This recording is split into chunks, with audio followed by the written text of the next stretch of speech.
Goals can be helpful, but if not crafted carefully, they could set you up to fail. Let's talk about how you can use goals to set yourself up for success.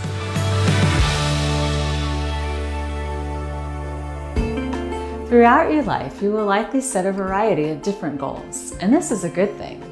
Goals can help us determine what we want to achieve by providing direction, accountability, and motivation. However, it is often a challenge to follow through. For example, many people set New Year's resolutions, but it's estimated that only 9% of them actually succeed. That's not a very good track record. A great way to set yourself up for success is to create SMARTER goals. That's S-M-A-R-T-E-R.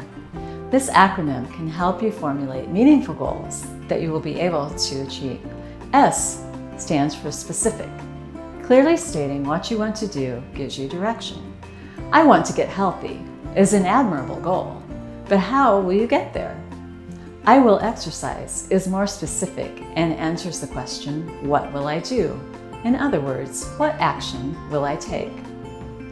Goals need to be measurable, the M in SMARTER. If you can't measure something, how will you know if you have achieved it? Our example of I want to exercise tells us what, but not how much.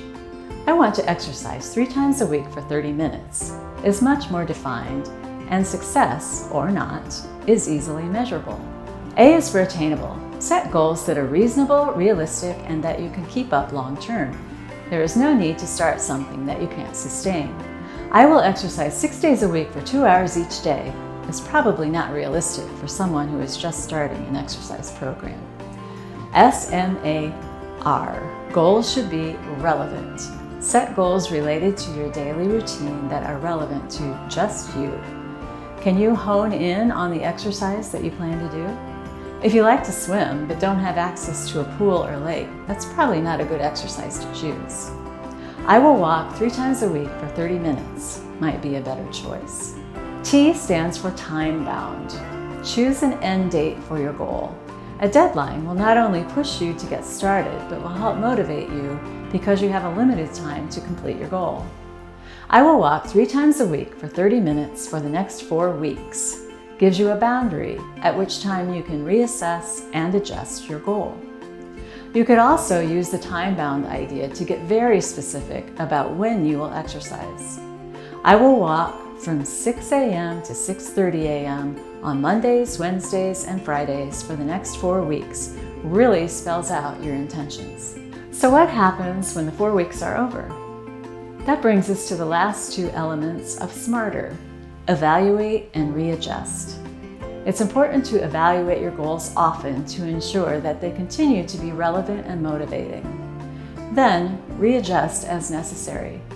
After achieving 4 weeks of regular walking exercise, a new goal may be to walk for 45 minutes 3 days a week. Or if it was difficult to be consistent with a 6 a.m. walking time, perhaps moving the walk to 5 p.m. would better fit your lifestyle. Think of the goal-setting process as a series of personal experiments, trials and adjustments to discover what works for you and fits your life's routines and rhythms.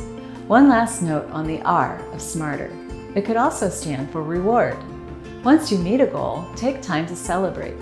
Buy some new walking shoes or a new exercise outfit, or give yourself some free time to read a magazine or take a luxurious bubble bath.